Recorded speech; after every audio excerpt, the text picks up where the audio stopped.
In the heart of the unforgiving Arizona territory where the dust settles on secrets and the sun bleaches bones, a lone cowboy named Jedediah Jed Stone, a man more acquainted with the sting of whiskey than the warmth of kinship, made a choice that would echo through the canyons. He gave his last bullet, not for gold, not for glory, but for an Apache boy on the brink of death.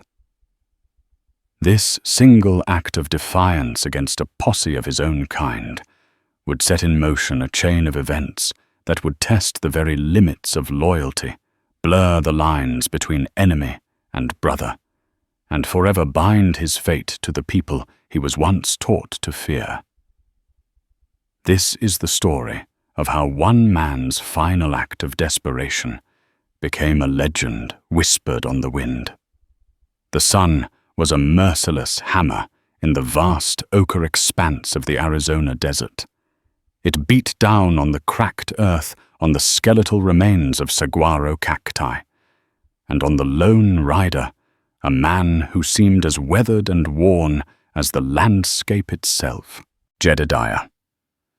Jed Stone was his name, though it had been a long time since anyone had used it with anything other than a curse.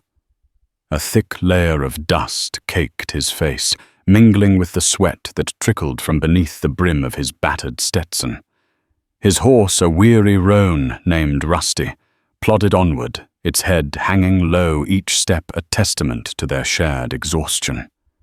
Jed was a man on the run, though, from what even he was no longer entirely sure. The past was a murky river of whiskey-soaked memories and violent encounters, a current that had swept him far from the man he once was. All he knew was that the present was a desperate scramble for survival, a daily dance with hunger, thirst, and the ever-present fear of a bounty hunter's bullet. His saddlebags were nearly empty, containing little more than a half-empty canteen and a few strips of dried jerky. His Colt Peacemaker, tucked into its holster, held a single, precious cartridge. As the sun began its slow descent, casting long, eerie shadows across the canyon floor, a sound pricked Jed's ears. It was a faint, discordant noise, a blend of harsh, guttural yells and a child's terrified screams. Jed, whose instinct for self-preservation had been honed to a razor's edge, immediately reined in, Rusty guiding him behind a cluster of imposing rock formations. He dismounted his movements, slow and deliberate, every sense on high alert. Peering through a narrow gap in the rocks, Jed's gut tightened at the scene unfolding below.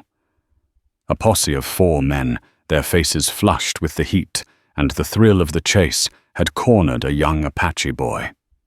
The boy, no older than 10, stood with his back against a sheer rock face, his small frame trembling, but his dark eyes wide with a defiant fire. The remains of a small, hastily abandoned camp lay scattered around them. A smouldering fire, a few overturned baskets, and the still silent forms of what Jed presumed were the boy's family. The leader of the posse, a burly man with a cruel sneer and a greasy black beard, was Atticus Kane. Jed recognized him instantly.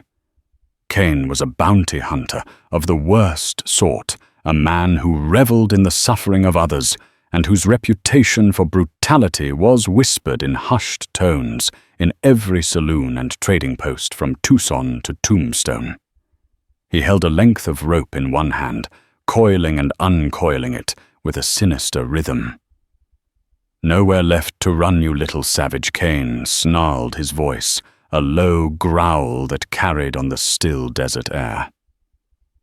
"Your thieving kind ain't welcome in this territory. We're here to cleanse it." The other men, a motley collection of rough-looking characters, chuckled in cruel amusement. They circled the boy like vultures, their rifles held loosely, their eyes glinting with a malevolent excitement. Jed watched his heart, a cold, hard knot in his chest. He was no friend to the Apache. He had fought them, feared them, and cursed them just like every other white man, trying to carve out a life in this harsh and unforgiving land. The smart thing to do, the safe thing to do, was to mount his horse and ride away to leave the boy to his grim fate, and to put as much distance as possible between himself and Atticus Cain. But as he looked at the boy, at the raw terror and the unwavering defiance in his young face, something stirred within Jed. It was a faint, almost forgotten echo of the man he had been before the whiskey, and the violence had consumed him, a man who had once believed in something more than just his own survival. He saw not an Apache, not an enemy, but a child alone and helpless against a tide of hatred. Cain took a step closer to the boy, the rope now held taut in his hands. "Time to pay the price for your people's sins," he said, his voice dripping with venom. And in that moment, Jed made a choice. It was a reckless, foolhardy choice, a choice that went against every instinct for self-preservation he had so carefully cultivated. But it was a choice he knew, with a sudden and startling clarity, that he had to make. With a deep breath, he drew his Colt peacemaker, the cold steel, a familiar and comforting weight in his hand. He took aim not at Cain, but at the rope in his hand. He had one bullet.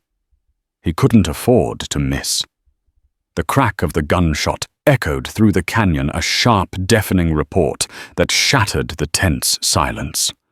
The rope in Cain's hand snapped, the frayed ends falling limp at his sides. The posse, startled by the unexpected attack, spun around their rifles, now raised and ready. Jed stepped out from behind the rocks, his face a grim mask, his peacemaker still raised, though he knew it was now nothing more than a useless piece of metal. "Let the boy go, Cain," Jed said, his voice low and steady, belying the frantic thumping of his own heart. Cain's eyes widened in a mixture of surprise and recognition. A slow, cruel smile spread across his face. "Well, I'll be damned," he said, his voice a low, dangerous purr. "Jedediah Stone. I thought I smelled the stench of a fugitive on the wind." He gestured to the boy, who remained frozen against the rock face, his eyes now fixed on Jed. "This little savage, your new partner, I always knew you had a soft spot for the natives." I said, "Let him go." Jed repeated, his voice harder this time. Cain laughed, a harsh, grating sound. "You're in no position to be making demands, Stone. You're outnumbered, outgunned, and you've got a price on your head big enough to make a man rich." He turned to his men. "What are you waiting for? Kill him." The posse advanced, their rifles aimed at Jed's chest. Jed stood his ground, his eyes locked on Cain, a silent challenge passing between them. He knew he was about to die. But as he looked at the Apache boy, at the flicker of hope that had ignited in his young eyes, he felt a strange sense of peace. For the first time, in a long time, he was not running. He was making a stand. But then something unexpected happened. The boy, who had been silent and still throughout the entire ordeal, suddenly sprang into action. With a speed and agility that belied his small stature, he darted forward, scooping up a handful of dirt and flinging it into the face of the nearest posse member. The man roared in pain and surprise, his rifle shot going wide. In that moment of confusion, Jed reacted. He lunged forward, tackling another of the posse members and sending him crashing to the ground. The third man, caught off guard, hesitated for a fraction of a second, and that was all the opening Jed needed. He scrambled to his feet, grabbing the boy's arm. "Run!" he yelled, and together they fled into the labyrinthine maze of canyons, the enraged shouts of Cain and his men echoing behind them. They were alive for now, But they were also unarmed, with a relentless and ruthless enemy on their trail, and a long, perilous journey ahead of them. The desert was a harsh and unforgiving mistress, and their chances of survival were slim. But as they ran hand in hand, a strange and unexpected bond was forged between the fugitive cowboy and the Apache boy, a bond that would be tested in the crucible of the Wild West and would forever change the course of both their lives. The first few hours of their flight were a blur of adrenaline and fear. They ran until their lungs burned and their legs ached, scrambling over rocks and through thorny brush, the sounds of the posse growing fainter with each passing minute.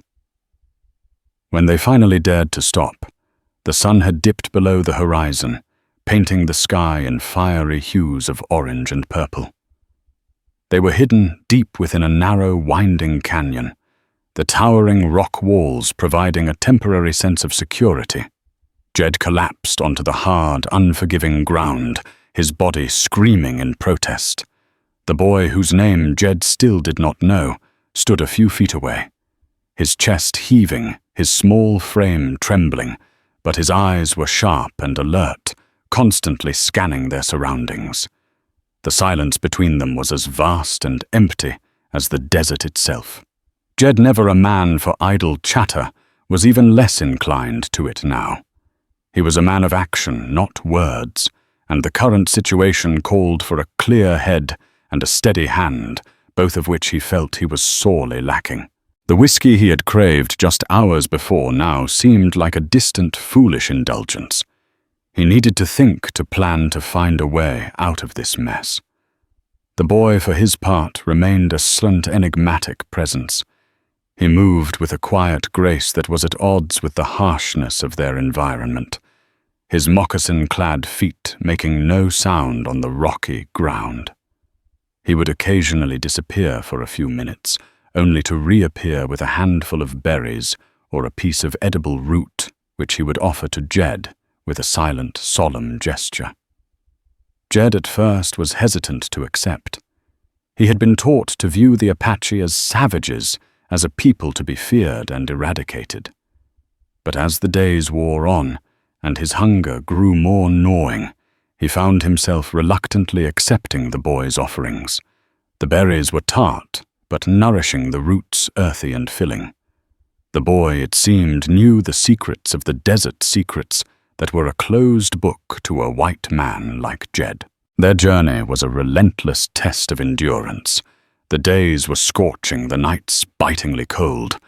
Water was a constant, desperate concern. The boy, with an instinct that bordered on the supernatural, always seemed to know where to find it.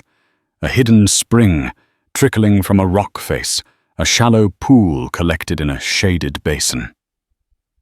One afternoon, as they were making their way through a particularly treacherous stretch of rocky terrain, Jed, his mind clouded by fatigue and dehydration, failed to see the rattlesnake coiled in the shade of a large boulder. He was just about to step on it when the boy let out a sharp cry and yanked him back. The snake struck its fangs, sinking into the empty air, where Jed's leg had been just a moment before. Jed's heart hammered against his ribs. He had been a hair's breadth away from a slow, agonizing death. He looked at the boy, at the genuine fear and concern in his young eyes, and for the first time he saw him not as an Apache, but as a fellow human being who had just saved his life. "Thank you," Jed said the words, feeling foreign and clumsy on his tongue. The boy simply nodded, his expression unreadable. He then knelt down, and with a small, sharp stone, he began to draw in the dirt. He drew a picture of a man, a woman, and a child, and then he pointed to himself. "Taza," he said, his voice soft and clear. It was the first time Jed had heard him speak a full word. Taza Jed repeated the name, feeling strange and unfamiliar. Taza then pointed to the drawing of the man and woman and made a gesture of sleeping.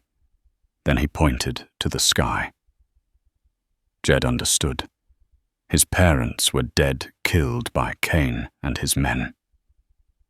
A wave of guilt washed over him. If he had been there sooner, if he had done something different, maybe they would still be alive. The incident with the snake marked a subtle but significant shift in their relationship. The wall of mistrust and suspicion that had separated them began to crumble, replaced by a fragile, unspoken understanding. They were two lost souls, bound together by a shared enemy and a common goal: survival. Jed began to see the desert not as a barren wasteland, but as a place of hidden life and subtle beauty, a world that Tarzan navigated with a skill and an intimacy that was both humbling and awe-inspiring. Tarzan, in turn, began to see Jed not as a white eye, an enemy of his people, but as a man who, despite his gruff exterior, possessed a core of decency and a fierce protective loyalty. But the specter of Atticus Cain and his posse loomed large, a constant menacing shadow on the horizon. They knew they were being hunted, that Cain, a man known for his relentless and obsessive nature, would not give up easily. They saw signs of their pursuit: a discarded cigarette butt, a fresh horse track, the distant faint sound of a rifle shot. One evening, as they huddled around a small, smokeless fire that Tarzan had expertly built in a shallow cave, Jed knew they couldn't keep running forever. They were weak, exhausted, and they had no weapon to defend themselves. Desperation was a cold, hard knot in his stomach. He needed a plan, a way to turn the tables on their pursuers. And then an idea began to form in his mind, a risky, dangerous idea, but one that might be their only chance. He would go to Fort McDowell, a place from his past, a place he had sworn never to return to. It was a long shot, a gamble with his life. But as he looked at Tarzan, at the boy who had saved him, who had trusted him, he knew it was a risk he had to take. The ghost of Fort McDowell was waiting, and Jed knew he had to face it for both their sakes. The desert had tested their bodies. Now the fort would test their souls. The decision to go to Fort McDowell settled in Jed's gut like a lead weight. The fort was more than just a military outpost. For Jed, it was a mausoleum of memories, a place where his past was buried, and he had no desire to be the one to excavate it. But desperation was a powerful motivator, and their current situation was as desperate as it got. They needed supplies, a weapon, and a horse that wasn't on the verge of collapse. The fort, or at least its periphery, was their only hope. "We're going to a fort," Jed told Tarzan, his voice low and raspy. He drew a rough map in the dirt, a crude representation of their location and their destination. "It's dangerous. There will be soldiers, white men. You need to stay hidden, no matter what." Tarzan listened, his dark eyes fixed on Jed's face, a silent understanding passing between them. He trusted Jed, but he also knew the dangers that awaited them. The white eyes were his enemies, the men who had destroyed his family and his home. To willingly walk into their domain was a terrifying prospect. But he also knew that Jed was their only hope, and he would follow him, no matter the risk. The journey to Fort McDowell was a slow, arduous one.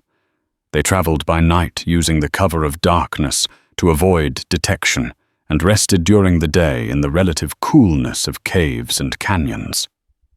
Jed's knowledge of the terrain combined with Tarzan's instincts kept them safe from prying eyes. As they drew closer to the fort, the landscape began to change. The desolate, rocky terrain gave way to a more verdant, though still rugged landscape. They saw signs of civilization: a discarded wagon wheel, a faded wooden signpost, the distant, faint sound of a blacksmith's hammer. Finally, one evening, they stood on a ridge overlooking the fort. It was a formidable structure, a collection of adobe buildings surrounded by a high wooden stockade.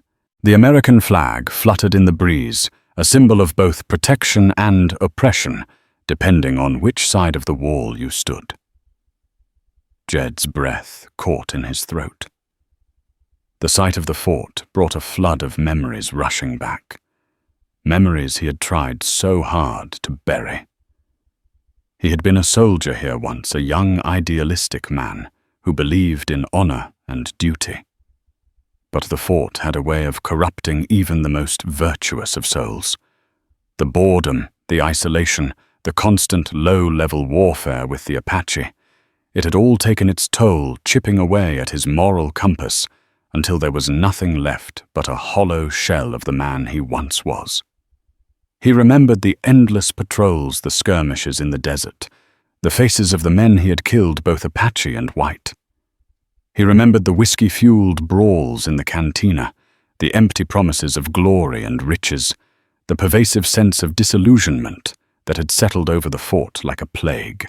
And he remembered Sergeant Miller, a man as jaded and corrupt as the fort itself. Miller had been his commanding officer, a man who had taught him that the only rule in the Wild West was to look out for yourself. It was Miller who had introduced him to the darker side of life at the fort, the smuggling, the gambling, the backroom deals that lined the pockets of the powerful and exploited the weak.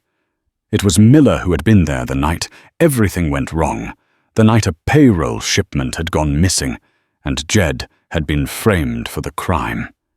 He had escaped, but not before Miller had made it clear that if he ever showed his face again, he would be a dead man. "I need to go in alone," Jed told Taza, his voice tight. "You wait here. If I'm not back by sunrise, you run. You run as far and as fast as you can, and you don't look back." Taza's eyes widened in protest. He didn't want to be left alone. He didn't want to be separated from the one person who had shown him kindness in a world that had only shown him cruelty. But he saw the look in Jed's eyes, a mixture of fear and determination, and he knew he had no choice. He simply nodded his small face, a mask of worry. Jed slipped away into the darkness, his heart pounding in his chest. He moved with the stealth of a predator, his senses on high alert. He knew the fort's layout, its blind spots, its hidden entrances and exits. He made his way to the back of the fort, to a section of the stockade that was in a state of disrepair, a place where a man could slip through unnoticed if he was careful. He found what he was looking for, a loose plank just wide enough for him to squeeze through. He took a deep breath and slid through the opening. His body tense, every muscle coiled and ready to spring into action. He was inside. The fort was quiet, most of the soldiers asleep in their barracks. A few lanterns cast a flickering, anemic light on the dusty parade ground. He made his way to the stables, his movements swift and silent. He needed a horse, a strong, fast horse that could carry them to safety. He found a magnificent black stallion, a powerful animal that was clearly the pride of the fort. He began to untie it, his hands working quickly, his eyes constantly scanning the shadows. He was just about to lead the horse out of the stable when a voice from behind him made him freeze. Well, well, well. Look what the cat dragged in. Jed's blood ran cold. He knew that voice. He turned slowly, his hand instinctively going for the empty holster on his hip. Sergeant Miller stood in the doorway of the stable, a lantern in one hand, a smirk on his face. He was older, his face more lined, his gut thicker, but his eyes were still the same, cold, calculating, and utterly devoid of compassion. "I told you what would happen if you ever came back here," Stone Miller said, his voice a low, menacing growl. "I'm just passing through, Miller." Jed said, his voice steady, though his heart was racing. "I don't want any trouble." Miller laughed, a harsh, humorless sound. "You are trouble, Stone. You always have been. And you've got a hefty price on your head now. Enough to make me forget our past disagreements." He raised the lantern, the light illuminating Jed's face. "You look like hell, Stone. The desert hasn't been kind to you. I've had better days." Jed admitted his mind racing, trying to find a way out of this. "I'll bet you have," Miller said, his eyes glinting with a cruel amusement. "But your luck has just run out." He raised his other hand, and Jed saw the glint of a pistol. He was trapped. There was no way out. He was going to die here, in this dusty, forgotten fort, a victim of his own past. But then a diversion. A commotion at the edge of the fort, shouts and the sound of running feet. Miller's head snapped in the direction of the noise, his attention momentarily diverted. In that split second, Jed acted. He kicked out his boot, connecting with Miller's wrist. The pistol clattered to the ground. Jed lunged for it, but Miller was faster. He tackled Jed, and they both went down in a heap, fists flying, grunts and curses filling the air. They were evenly matched, two desperate men, fighting for their lives. But Jed was fueled by a desperation that Miller couldn't match.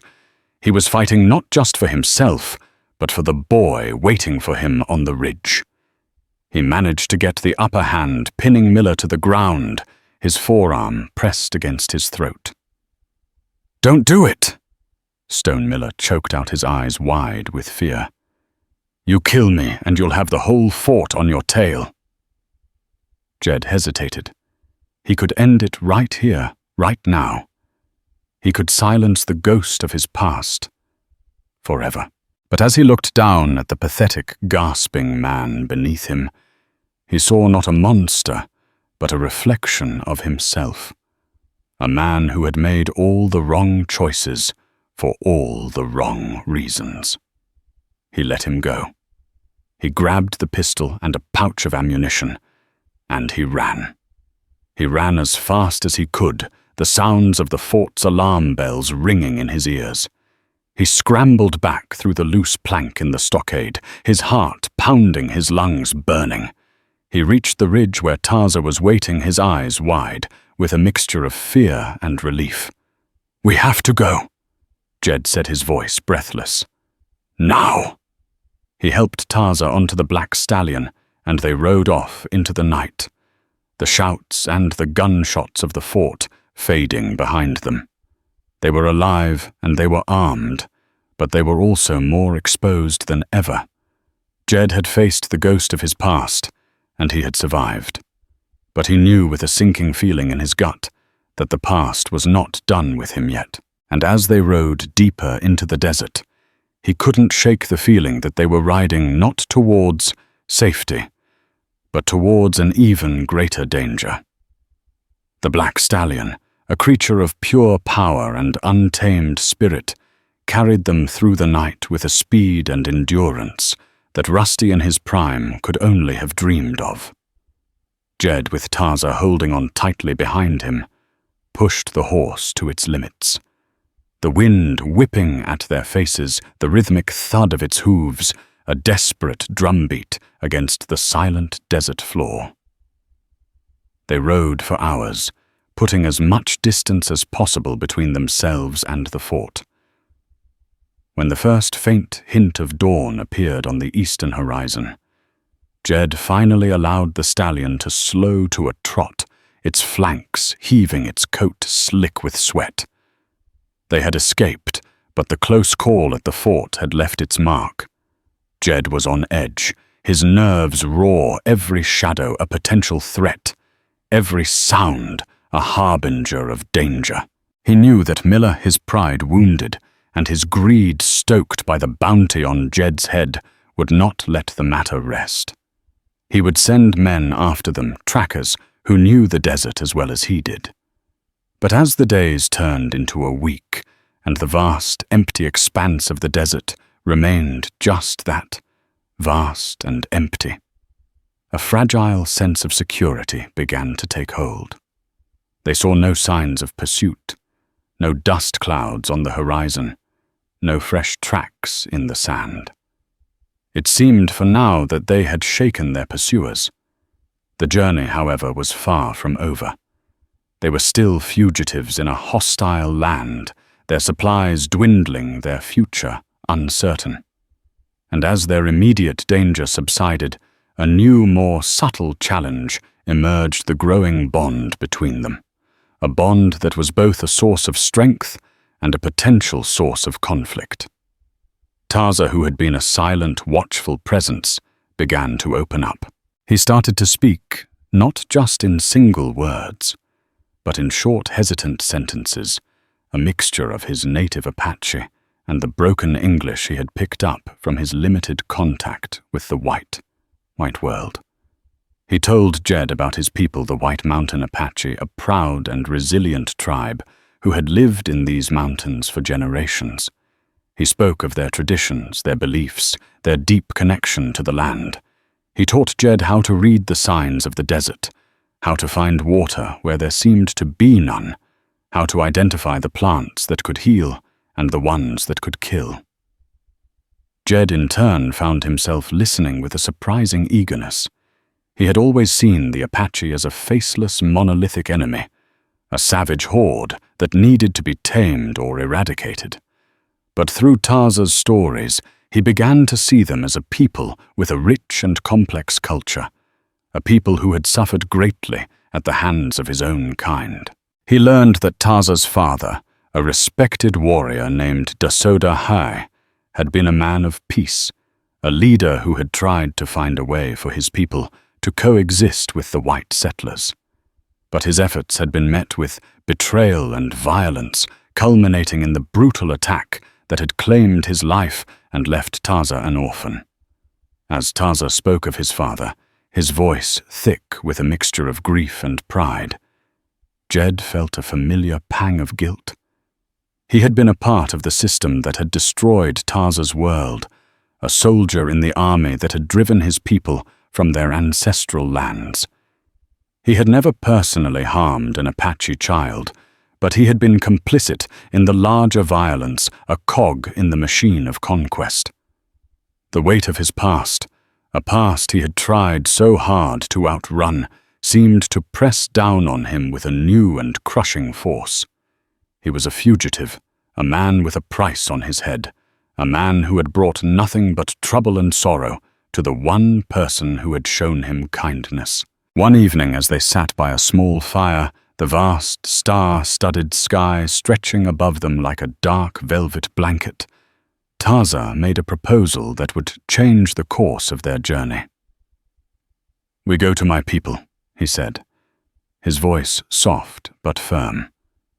"They will help us." Jed's first instinct was to refuse.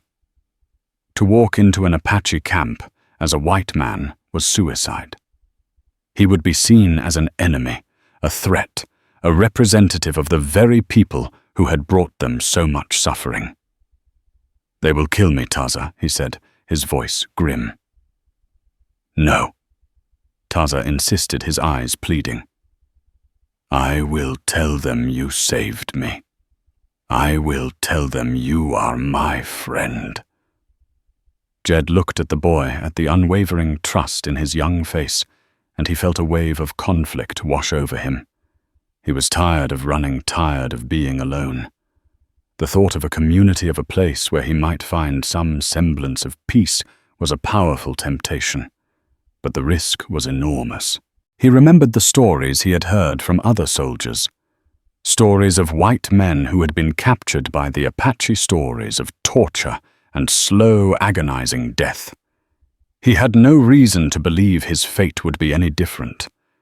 But then he looked at his own reflection in Taza's dark eyes, and he saw not a hardened killer, but a lost and broken man, a man who was desperate for a second chance. He had given his last bullet for this boy.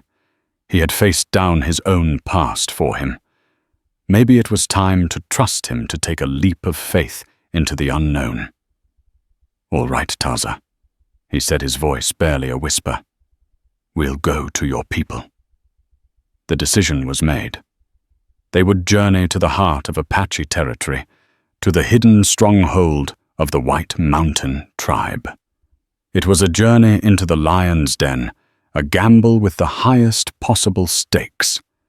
But as they set out the next morning, a sense of purpose, a sense of hope seemed to lighten their steps. They were no longer just running from something. They were running towards something, towards a future that was as uncertain as it was tantalizing. The whispers on the wind, the ancient secrets of the desert, had guided them this far.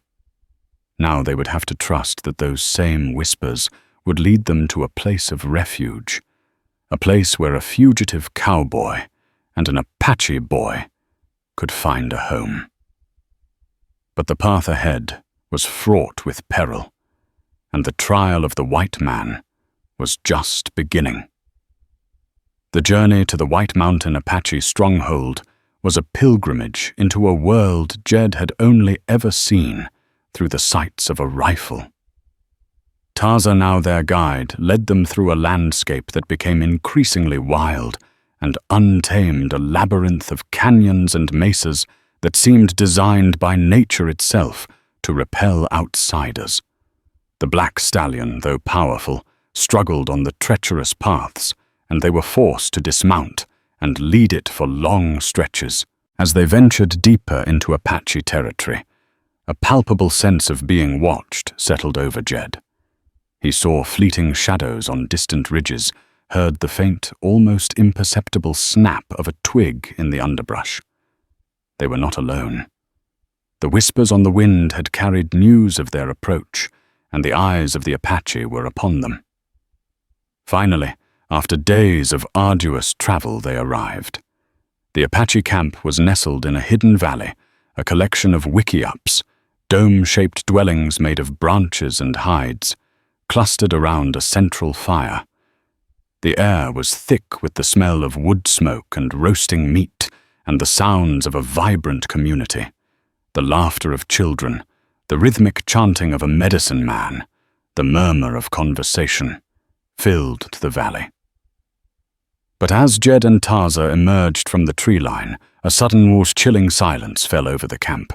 Every eye turned towards them, and the expressions on the faces of the Apache were not of welcome, but of suspicion and hostility. A group of warriors, their faces grim, their rifles held at the ready, quickly surrounded them, their dark eyes boring into Jed with an unnerving intensity. Jed's hand instinctively went to the pistol on his hip, but he knew it would be a futile gesture. He was hopelessly outnumbered. His fate now rested entirely on Taza's shoulders. Taza, seeing the fear in Jed's eyes, stepped forward, his small frame radiating a courage that belied his years. He addressed the warriors in his native tongue, his voice clear and strong, a torrent of words that Jed could not understand, but whose emotional weight was undeniable.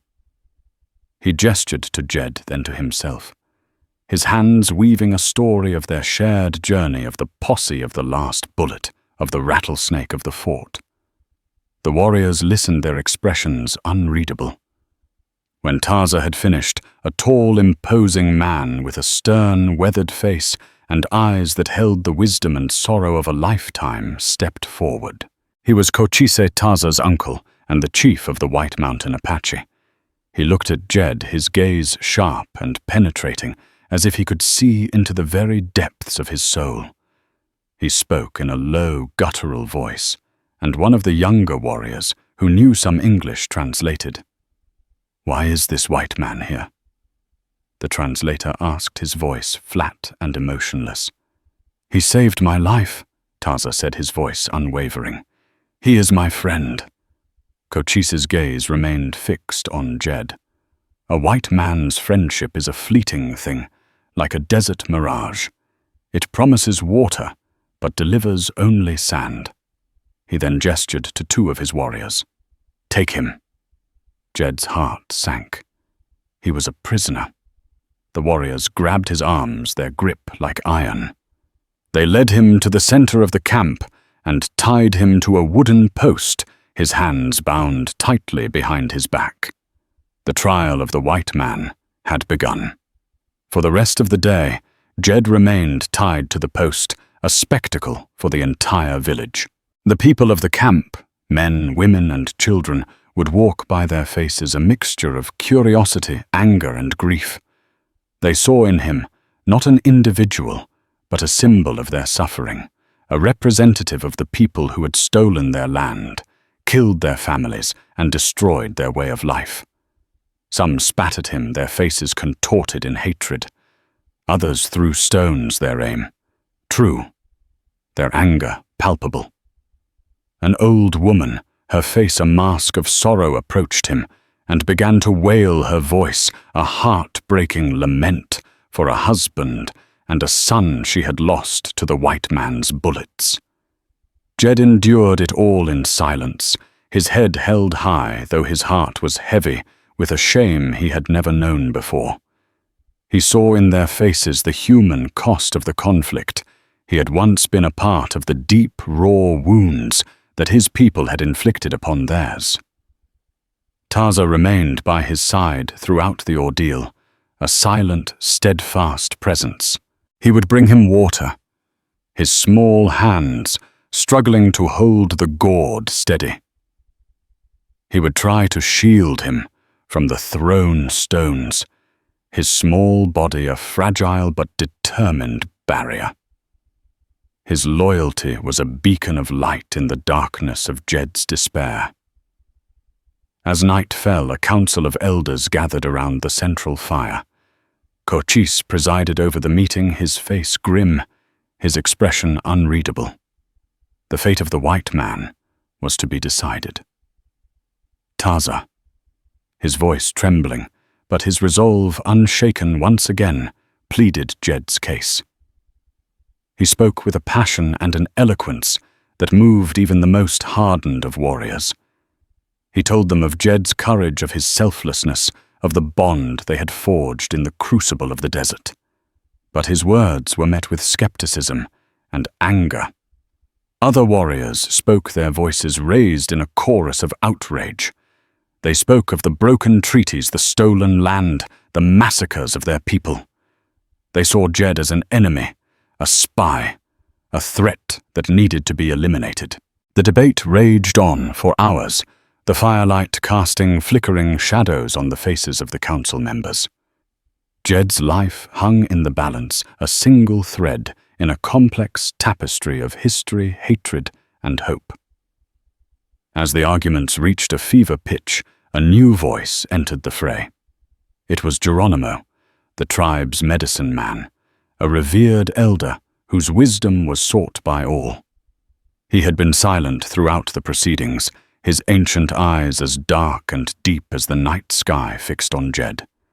He rose to his feet, his movements slow and deliberate, and a hush fell over the council. He spoke in a low, raspy voice, his words carrying the weight of a lifetime of experience. He did not speak of Jed's guilt or innocence. He spoke of the spirits, of the interconnectedness of all living things, of the strange and mysterious ways of the universe. He spoke of the boy Taza and the unexplainable bond he had formed with the white man. The spirits work in ways we do not always understand, Geronimo said, his voice resonating with a quiet power. They have brought this man to us for a reason. To kill him without understanding that reason would be to show disrespect to the spirits, to invite their displeasure. He proposed a test, a trial by ordeal. If Jed was truly a friend, if his heart was pure, he would survive.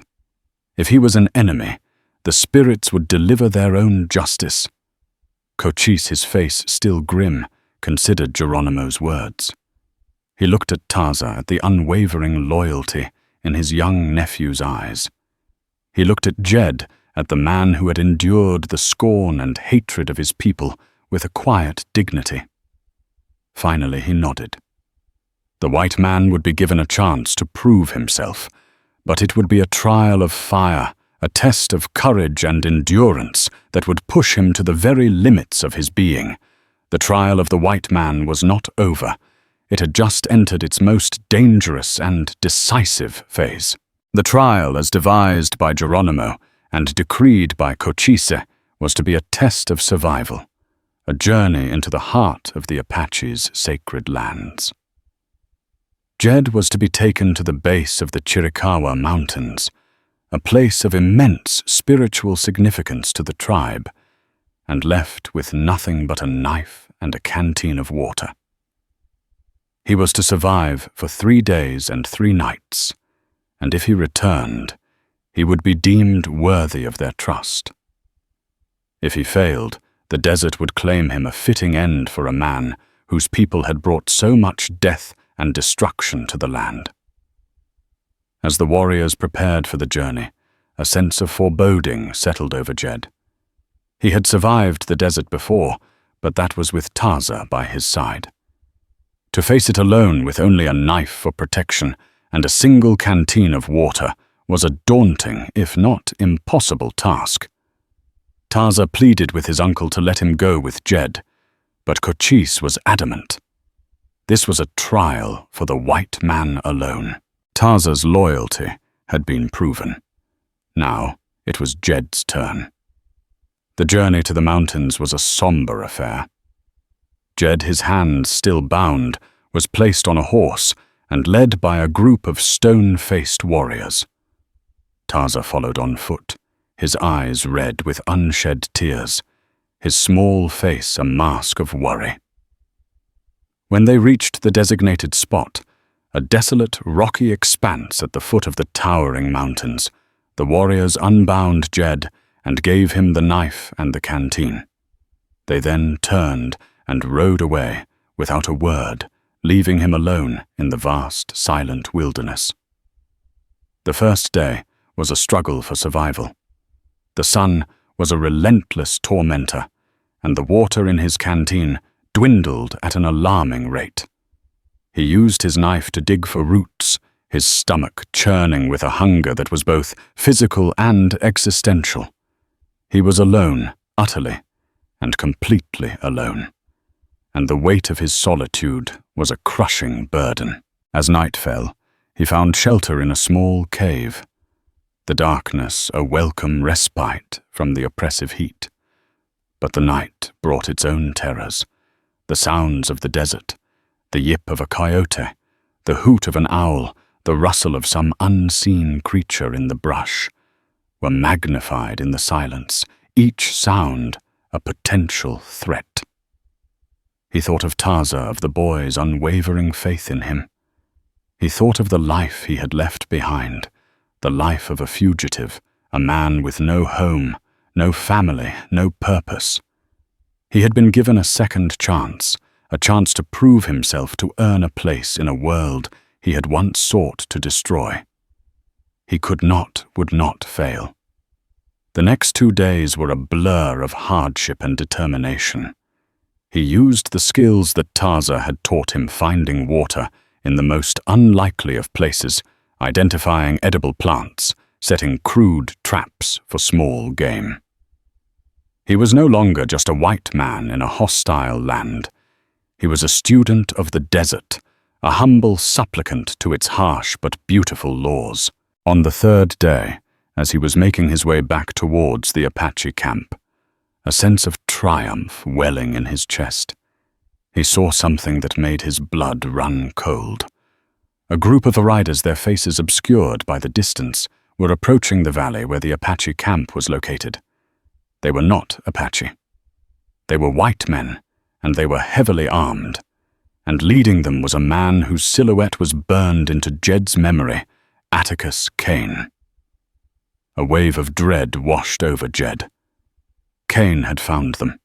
He had tracked them to the Apache stronghold, his obsession with the bounty on Jed's head overriding any semblance of caution or reason. Jed knew he had to warn the Apache. He ran his tired legs, screaming in protest, his lungs burning. He scrambled up a rocky outcrop that overlooked the valley, his heart pounding a frantic rhythm against his ribs. From his vantage point, he could see the camp, and he could see Cain and his men, now dismounted and taking up positions on the ridge opposite him. They were preparing for an ambush. And then he saw Taza. The boy was playing by the stream at the edge of the camp, blissfully unaware of the danger that was about to descend upon him. Cain saw him too. A cruel smile spread across his face.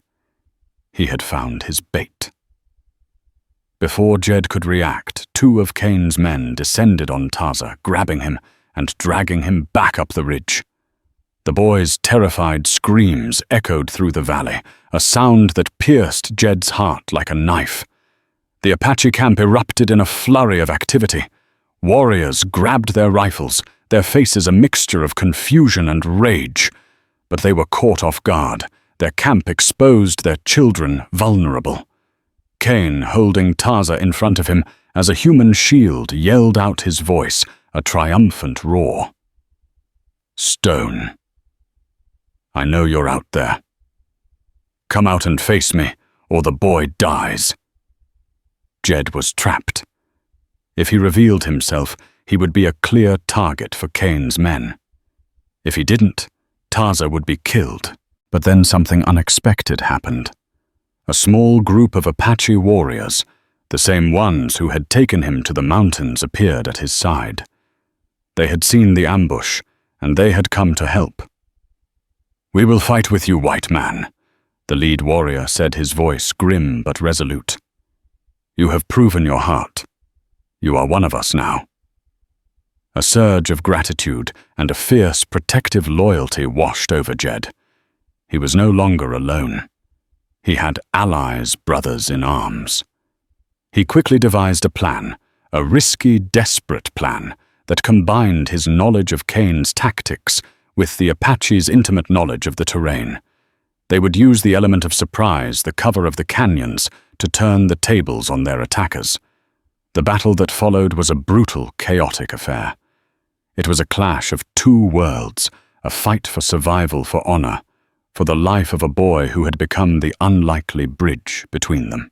Jed, armed with a rifle, given to him by one of the warriors, fought with a ferocity he had never known before.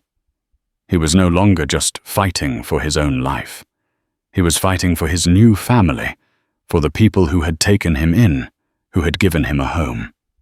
He used the Apache tactics he had been taught, moving with a stealth and a silence that was at odds with his white man's upbringing. He and his Apache allies picked off Cain's men one by one, their ghostly presence and deadly accuracy sowing confusion and terror in the ranks of the bounty hunters. Finally, it was just Jed and Cain, 2 old partners, 2 bitter enemies facing each other across a rocky expanse. It didn't have to be this way. Stone Cain snarled, his face contorted in a mask of rage and frustration. "You're right, Cain," Jed said, his voice cold and steady. It didn't.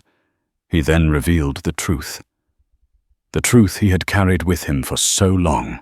He told Cain that he knew about the payroll, about the frame-up, about the betrayal that had sent him on the run. Cain, his face a mixture of surprise and guilt, hesitated for a fraction of a second. And in that moment, Jed acted. He lunged forward, not with his rifle, but with his knife, the same knife that had been his only companion in the desert. The fight was a brutal hand-to-hand struggle, a dance of desperation and death. But Jed, fueled by a righteous anger and a fierce determination to protect his new family, was the stronger of the 2. He managed to disarm Cain, and with a final desperate lunge, he plunged the knife into his shoulder, wounding him, but not killing him. As Cain lay on the ground, his face a mask of pain and defeat. The remaining members of his posse, seeing their leader fall, lost their will to fight. They surrendered to the Apache warriors. Their reign of terror finally at an end. Jed, wounded but victorious, rushed to Taza's side. The boy was shaken but unharmed. He threw his arms around Jed's neck, his small body trembling with a mixture of fear and relief. As the sun began to set, casting a golden glow over the valley, the Apache gathered around Jed. They looked at him not with suspicion and hostility, but with respect and admiration. He had faced their trial, and he had emerged victorious. He had saved one of their own, and he had helped to defeat a common enemy. Cochise approached him, his stern face softened by a rare smile. He placed a hand on Jed's shoulder. "You have the heart of an Apache Jedediah Stone," he said, his voice filled with a newfound respect. "You are no longer a white man in our land. You are one of us." And in a solemn ceremony, as the moon rose high in the night sky, Jed was made a blood brother to Taza and the White Mountain Apache. A small incision was made on both their arms, and their blood was mingled a sacred bond that would unite them forever. Jed, the fugitive cowboy, the man who had lost everything, had found a new life, a new family, a new purpose. He had given his last bullet to save an Apache boy, and in return he had been given a gift beyond measure, the gift of brotherhood, the gift of belonging, the gift of a home. The battle's end brought a quiet dawn to the valley. While the Apache mourned their fallen warriors with solemn reverence, a sense of profound victory settled over the camp. Atticus Kane and his surviving men were captured, their threat extinguished. As the warriors gathered the bounty hunter's belongings, a discovery was made that would sever the last chains of Jed's past, Kane's leather-bound journal. Within its pages, in Kane's own arrogant scrawl, was a full confession to the payroll robbery and the deliberate framing of Jedediah Stone. The journal was undeniable proof of his innocence. Understanding the power of the white man's written word, Cochise sent the book and the prisoners to Fort McDowell under a flag of truce. Faced with such irrefutable evidence, the fort's commander acted swiftly. An official pardon was issued, clearing Jed's name and wiping the bounty from his head. He was, for the first time in years, a free man. The news arrived with a military envoy, not as a threat, but as a peace offering. The path back to the white world was now clear. Jed could reclaim a life he thought was lost forever, a life of towns, ranches, and familiar comforts. Yet as he stood on the ridge overlooking the Apache camp, with Taza standing steadfastly by his side, he felt no pull to return. He looked at the rugged faces of the people who had tested him, fought beside him, and named him brother. He saw the wickiup that was now his home. The white world held only ghosts and bitter memories. This harsh, beautiful land held his future, his family. He had arrived in the desert as a broken fugitive stripped of everything. But here among the people he was once taught to hate, he had found something far more valuable than a clean slate. He had found his honor, his purpose, and a brotherhood forged in fire and blood. Jedediah Stone, the cowboy with the Apache heart, had finally come home. He chose to stay his life forever bound to the tribe that had saved him, a living testament to the fact that sometimes a man must lose everything to truly find himself. And so the tale of Jedediah Stone and the Apache boy, Taza, comes to a close. It's a powerful reminder that even in the most brutal of times, in the heart of a land torn apart by hatred and conflict, the bonds of humanity can prevail. It shows us that courage isn't just about facing down an enemy with a gun, but about facing down your own prejudice with an open heart. Jed's journey from a haunted fugitive to a respected brother is a testament to the idea that our past doesn't have to define our future, and that family can be found in the most unexpected of places. If this story of bravery, loyalty, and redemption resonated with you, please take a moment to hit that like button and share it with others who appreciate a true life drama from the Wild West. And don't forget to subscribe to our channel for more incredible stories of the unsung heroes and forgotten legends of our past. Your support helps us to keep these powerful narratives alive. Thank you for listening.